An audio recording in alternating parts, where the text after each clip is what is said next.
Hi everyone. Wow, it was a hot summer day, 2004. I had just finished a lunch shift and I was coming home. I opened the apartment door and there was a thick white line of powder on the side table where my roommates and I kept our keys.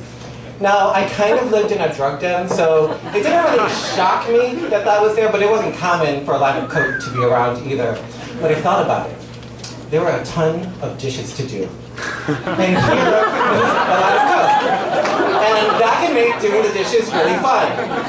So I went into my wallet and I grabbed a dollar bill, rolled it up, and I realized you can get Hep C from snorting things from dollar bills, so I went back in my wallet and I got a jewel receipt. And I rolled up the jewel receipt. And I snorted it. And I snorted it, and damn, like, this really burned. Like, I had done coke like 2 or 20 times before. I know it has like a really metallic taste to it, but this was like glass shards and it worried me. And I thought about it and I was like, wait. My roommate has a friend in from Miami. This must be Miami cocaine. And I felt better about it, and then I went to do the dishes. I got to the kitchen and I put my Britney Spears CD in the zone, and I got in the zone. And I was doing the dishes, and I'm like, oh, I feel really good. And then Toxic came on and I was like, oh my god, I feel so freaking good. Miami cocaine is the best. And I finished the dishes and I looked over at the kitchen table. You know what? The kitchen table could have used a cleaning too. So I took everything off the kitchen table, wiped everything, wiped the kitchen table. There was even a jelly stain dried on and I took my fingernail and scraped it off. And then I finished that and I looked at the cabinets and I was like, oh my god, no one's probably ever cleaned the cabinets. So I opened the cabinets, I took everything out, cleaned it and put it back. And then I looked at the floor and I was like, oh my god, the floor! We can mop the floor. Britney was on her 3rd rotation at this point, so it was time to change it. I got a new Britney CD, and I put that on and I was mopping the floor, and my roommate walked in, and he's like, what are you doing? And I'm like, I'm cleaning! And he's like, yeah, but what's the occasion? And I was like, the Miami cocaine, I can't stop cleaning. And he's like, that's crystal meth. Now, holy-ish. Now, I was in my 20s, and I was totally up for drug experimentation, but I had 3 rules. No shooting stuff up, no booty bumps, and no crack or heroin. And crystal meth is kind of like a crack heroin hybrid. It's meant for gay people and hillbillies. I don't know what it is. Anyways, I felt really bad about doing this crystal meth, but what could I do?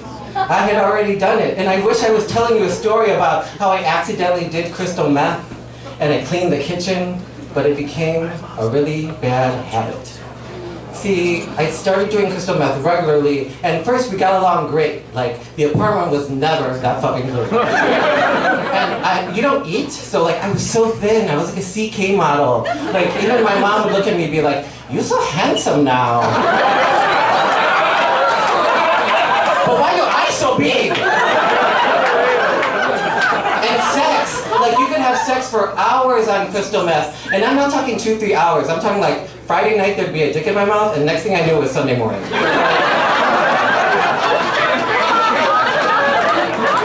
But crystal is crystal. It's bad for you. And I began to get really paranoid, and I would hear things that were not said, and I would see things that were not there. And I got really unhealthy, and I started to lose job opportunities, contact with my friends, miss family events. And then, over some time, my sister had a baby. And we were in the hospital room, my whole family, and my mom's like, pick your niece up, pick your niece up.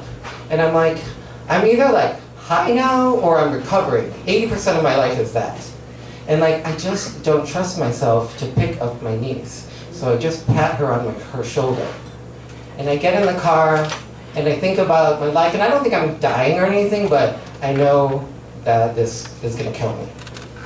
And I think about my friends, and they're like either going to jail, or they're insane, or they can't party right and they get AIDS.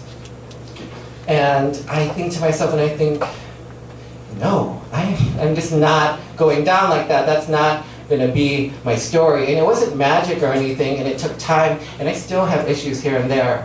But the people who loved me helped me, and they didn't even know I had a problem. My parents came to my apartment took a look around, and within 2 or 3 weeks, I was out of there. My mom didn't know what it was, but I was out, and she got me out.